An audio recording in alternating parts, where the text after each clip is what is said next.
திட்ட வரைபடங்கள். கிறிஸ்துவுக்குள் பிரியமானவர்களே, நீங்கள் ஒரு வீட்டை கட்ட யாரையாவது பணியமர்த்தினால் உங்கள் மனதில் சில எதிர்பார்ப்புகள் இருந்திருக்கும். அதற்கு நீங்கள் ஒருவரிடம், உங்களுக்கு நான் இந்த வீடு கட்டும் வேலையை தருகிறேன், அதற்காக திட்ட வரைபடங்களை நான் உங்களுக்கு அனுப்புகிறேன் என்று சொல்கிறீர்கள். அதற்கு அவர், திட்ட வரைபடங்களா? அது தேவையில்லை, எனக்கு எப்படி தோன்றுகிறதோ அப்படி நான் செய்கிறேன் என்று உங்களிடம் சொன்னால் எப்படி இருக்கும்? சகோதரி நான்சி சொல்கிறார்கள், ஒரு கட்டட தொழிலாளி திட்ட வரைபடங்களை நிராகரிப்பது என்பது மிகவும் புத்திசாலித்தனமற்றது. ஆனால் அதுபோலவே நம்முடைய வாழ்க்கைக்கு தேவன் கொடுத்த வழிகாட்டுதலை நாம் மறுப்பதும் புத்திசாலித்தனமற்றது. தேவன் மோசேக்கு கூடாரத்தை கட்டுவதற்கான விரிவான வழிமுறைகளை கொடுத்தார். இஸ்ரவேல் மக்கள் அந்த திட்ட வரைபடங்களை பின்பற்றினார்கள். அவர்கள் ஆசாரிய உடைகளை நெய்தார்கள், நீளமான துணிகளை செய்தார்கள், திரைச்சீலைகள், விளக்குகள், தூபங்கள் போன்ற அனைத்தையும் கர்த்தர் மோசேக்கு கற்பித்தபடி செய்தார்கள்.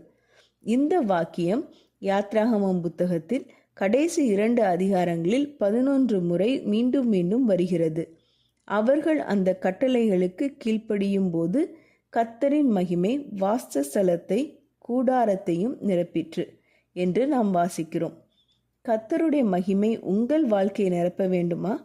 உங்கள் வீட்டையும் உங்கள் தேவாலயத்தையும் நிரப்ப வேண்டுமா? அப்படி என்றால் தேவனுடைய திட்ட வரைபடங்களுக்கு, அதாவது வேதத்திற்கு நீங்கள் முழுமையாக கீழ்ப்படிந்து நடக்க வேண்டும். ஜெபம் செய்வோம்.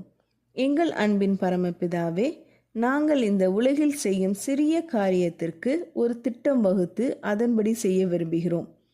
எங்களை படைத்த நீர், எங்களுக்காக வகுத்த நீர் தந்த பரிசுத்த வேதாகமத்தை எங்கள் வாழ்க்கைக்கான திட்ட வரைபடமாக கொண்டு உம்முடைய சித்தத்தை நாங்கள் எங்கள் வாழ்க்கையில் நிறைவேற்ற எங்களுக்கு உதவும்.